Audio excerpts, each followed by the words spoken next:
जय श्री राधे। श्रीमद् भागवत गीता का महात्म्य वाणी द्वारा वर्णन करने के लिए किसी की भी सामर्थ्य नहीं है, क्योंकि यह एक परम रहस्यमय ग्रंथ है। इसमें संपूर्ण वेदों का सार संग्रह किया गया है। इसकी संस्कृत इतनी सुंदर और सरल है कि थोड़ा अभ्यास करने से मनुष्य उसको सहज ही समझ सकता है, परंतु इसका आशय इतना गंभीर है कि आजीवन निरंतर अभ्यास करते रहने पर भी उसका अंत नहीं आता। प्रतिदिन नए नए भाव उत्पन्न होते रहते हैं। इससे यह सदैव नवीन बना रहता है एवं एकाग्र चित्त होकर श्रद्धा भक्ति सहित विचार करने से इसके परम पद में परम रहस्य भरा हुआ प्रत्यक्ष प्रतीत होता है। भगवान के गुण, प्रभाव और मर्म का वर्णन जिस प्रकार गीता शास्त्र में किया गया है, वैसा अन्य ग्रंथ में मिलना कठिन है, क्योंकि प्रायः ग्रंथों में कुछ न कुछ सांसारिक विषय मिला रहता है।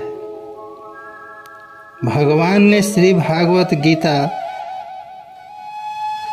एक ऐसा अनुपमेय शास्त्र कहा, अनुपमय शास्त्र कहा है कि इसमें एक भी शब्द सदुपदेश से खाली नहीं है। श्री वेद व्यास जी ने महाभारत में गीता जी का वर्णन करने के उपरांत कहा है, गीता सुगीता कर्तव्या किमन्यः शास्त्र विस्तरैः या स्वयं पद्मनाभस्य मुख पद्भा द्विनीः श्रिता। यानी गीता सुगीता करने योग्य है। भली प्रकार पढ़कर अर्थ और भाव सहित अंतःकरण में धारण कर लेना मुख्य कर्तव्य है, जो कि स्वयं पद्मनाभ भगवान श्री विष्णु के मुखार रविंद से निकली हुई है। अन्य शास्त्रों के विस्तार से क्या प्रयोजन है। श्री भगवान ने भी इसके महात्म्य का वर्णन किया है।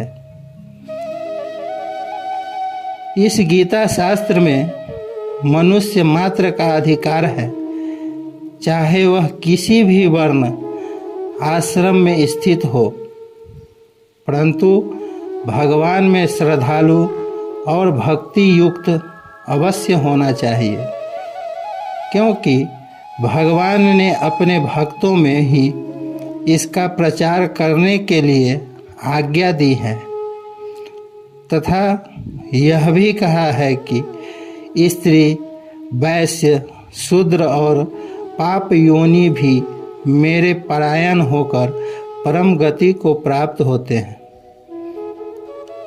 अपने अपने स्वभाव की स्वाभाविक कर्मों द्वारा मेरा पूजा करने के मनुष्य परम सिद्धि को प्राप्त होते हैं। इस सब पर विचार करने से यही ज्ञात होता है कि परमात्मा की प्राप्ति में सभी का अधिकार है, परंतु उक्त विषय के मर्म को न समझने के कारण बहुत से मनुष्य, जिन्होंने श्री गीता जी का केवल नाम मात्र ही सुना है, कह दिया करते हैं कि गीता तो केवल सन्यासियों के लिए ही है। वे अपने बालकों को भी इसी भय से श्री गीता जी का अभ्यास नहीं कराते।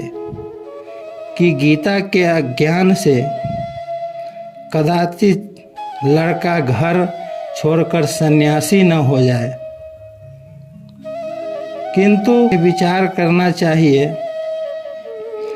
कि मोह के कारण छात्र धर्म से विमुख होकर भिक्षा के अन्न से निर्वाह करने के लिए तैयार हुए अर्जुन ने जिस परम रहस्यमय गीता के उपदेश से आजीवन गृहस्थ में रहकर अपने कर्तव्य का पालन किया, उस गीता शास्त्र का यह उल्टा परिणाम किस प्रकार हो सकता है।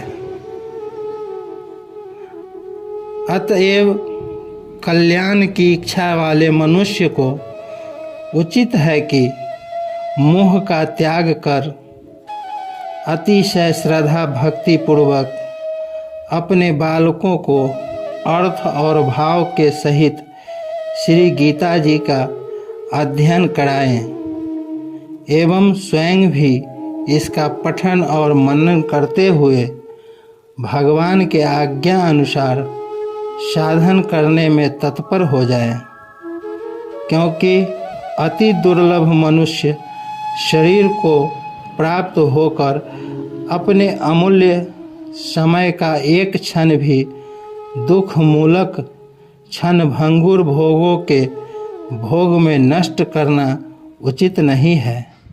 जय